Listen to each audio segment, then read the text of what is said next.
Hello, how are you doing, everybody, wherever you are? Welcome to our today's news from Germany. Prime Minister Abiy Ahmed calls on Ethiopians to unite for historical 8 million seedlings campaign. Prime Minister Abiy Ahmed has called on all Ethiopians to make final preparation for a historical national effort to plant 800 million tree seedlings in a single day. The Prime Minister further declared that only 5 days remain before the country attempts to achieve the unprecedented milestone. In a message to a nation, the Prime Minister urged citizens across the country to mobilize with determination and unity, emphasizing that a campaign represents a defining moment in Ethiopia's environmental and national development effort. Only 5 days remain to make historical through the united arm of all Ethiopians by planting 800 million seedlings in a single day. Prime Minister Abiy said the premier calls of fellow Ethiopians to make the necessary preparation rise with determination and take part in nationwide effort to achieve the historic target. In these remaining days, I call upon my beloved fellow citizens to make the necessary preparation rise with determination and ensure the victory we will achieve in our unity. The Prime Minister stressed that the nationwide tree planting initiative is not only an environmental campaign, but a powerful demonstration of collective action, national solidarity, and Ethiopia's commitment to climate resilience and sustainable development. The campaign forms part of the country's Green Legacy initiative, which has become one of Africa's largest environmental restoration programs aimed at combating destruction, restoring degraded landscape, and strengthening food and ecological security. Prime Minister appeal comes on institutions, communities, youth group, and volunteers across Ethiopia and intensify preparation for the nationwide mobilization, with the government seeking to set a new benchmark for mass environment participation. The Prime Minister underscored that the success of a campaign will depend on active participation of Ethiopians, calling on citizens to transform the remaining days into a national movement capable of making history through unity and shared purpose. For decades, Egypt's discourse on the grand Ethiopian Renaissance system has been dominated by Alam's historical rooted in fear of water deprivation and sexual treatment. This narrative was largely shaped by Egypt's reliance on colonial-era treaties such as 1929 and 1959 agreement, which prioritized Egyptian water rights and excluded upstream nations like Ethiopia. Egyptian politicians, media outlets, and commentators consistently portrayed the Ghats as a strategic weapon designed to starve Egypt of its vital water resource. Former Egyptian President Mohamed Morsi in 2013 cabinet meeting famously declared if Egypt's share of a Nile's water decreased by 1 drop, 1 blood will be the alternative. All options are open to protect Egypt's water security. Similarly, Mohamed Nasser al-Eddin Alam, Egypt's former Minister of Water Resource and Irrigation, argued that the construction of the Ghats was a direct violation of Egypt's historical water rights, threatening to destroy millions of acres of Egyptian farmland,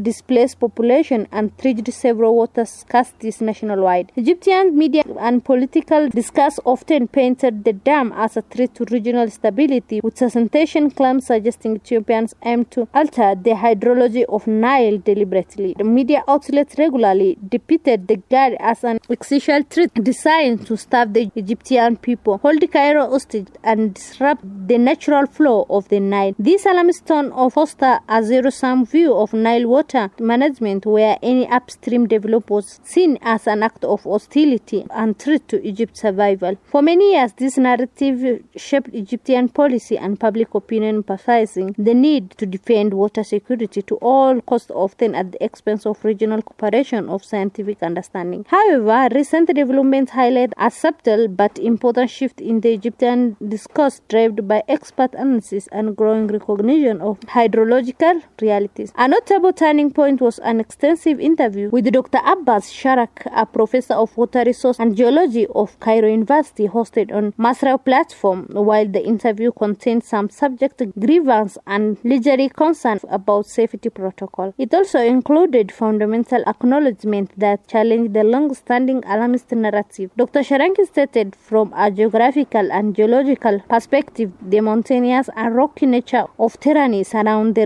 Renaissance Dam make it visual imposed to use the water of massive agricultural expansion in the adjacent region. This insight directly counters the myth that Ethiopia intends to divert Nile water for large-scale irrigation projects around the reserve state. The physical landscape of the dam's environment acts as a natural barrier, making such a division infeasible. Furthermore, Dr. Sharaki emphasized the inevitability of water flowing downstream regardless of upstream storage. He explained, the water stored in the Renaissance Dam has no geographical path forward other than rushing toward Sunday and Egypt. And therefore, I always say to Ethiopian, preserve this water because it's ultimately Egyptian water coming to us. Ethiopian has no choice but to open the gates to generate electricity or discharge the supplies. This statement allied with a hydrological principle that water governed by gravity and arrive hydraulics cannot be permanently diverted, consumed upstream without downstream repercussion. Dr. Sharaki said, the recognition that the garden essentially function as a storage and flow regulation asset rather than a water consumption consuming project make a significant departure from previous fears of water theft. In a stringy admission, Dr. Sharank described the GAD is a de facto Egyptian reserve dam on Ethiopian land, setting in a geological and hydrological senses. The water is forced to flow toward Egypt and Sudan. Ethiopia can close the gates for a limited period, but it will be forced to open them. This understanding underscored the fact that Ethiopians' ability to withhold water indefinitely is limited by physical and hydrological constructs, and that the dam's primary function is to regulate water flow rather than to control or divert it. Egypt's ongoing water security remains intact, according to the expert. Dr. Sharaki affirmed that the country is in state of water safe thanks to the presence of a higher swamp dam, Lake Nasser, a recognized national effort. While concern about safe and operation protocol passes, the expert emphasized that Egyptian infrastructure and strategic reserve provide a buffer against immediate crisis, countering claims that the GAD will cause imminent drought. The emerging recognition of hydrological fact does not significant a paradigm shift in Egyptian policy or rhetoric, but highlights an urgent need to a broader understanding rooted in science rather than political rhetoric. For decades, Egyptian public discourse relied on zero-sum assumption, believing that any upstream water retention was equivalent to theft or destruction of Egyptian rights. The detailed insights from hydrologists like Dr. Sharanki demonstrate that the physical realities of Nile basins, such as tyranny, gravity, and non-consumptive nature of hydraulic turbines, must form the basis of future negotiation and regional cooperation. Grounded Egyptian policy in scientific principle opens the door for more pragmatic region agreements, such as a cross-border power purchase deals, joint climate resilience initiative, and shared development projects. It also encourages a shift away from fear-driven narrative toward mutual understanding and cooperation, vital for sustainable Nile basin management. The charge to Thorn observed in Dr. Sharanki's interview, moving from emotional rejection to recognition of the dam's limited impact, represents an essential step in this process. While political rhetoric may lag behind, science and geography remain unalterable. Emphasizing hydrological facts over sustentations is crucial for fostering trust among Nile repairing states and developing cooperative framework that benefit all parties. As regional dynamics involve Egyptian commitment, science based on discourse and regional integration will be key to ensure stability, shared prosperity, and sustainable management of Nile's vital water resource.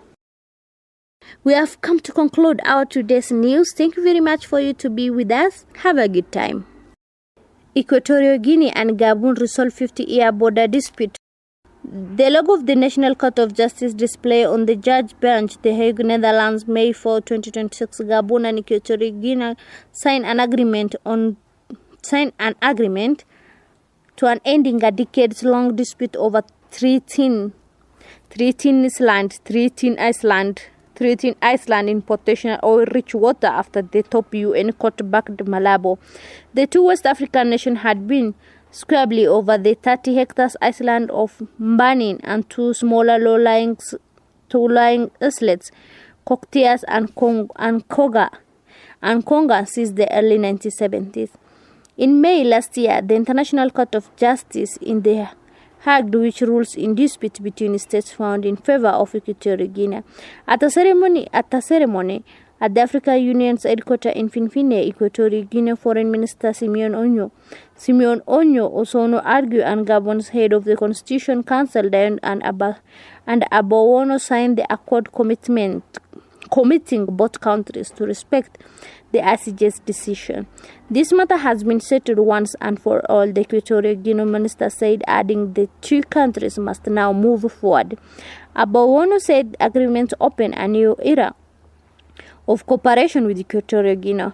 AU Commissioner Chairperson Mahmoud Ali Yusuf, who also signed the agreement, welcomed the resolution of a border dispute that he said had gone on for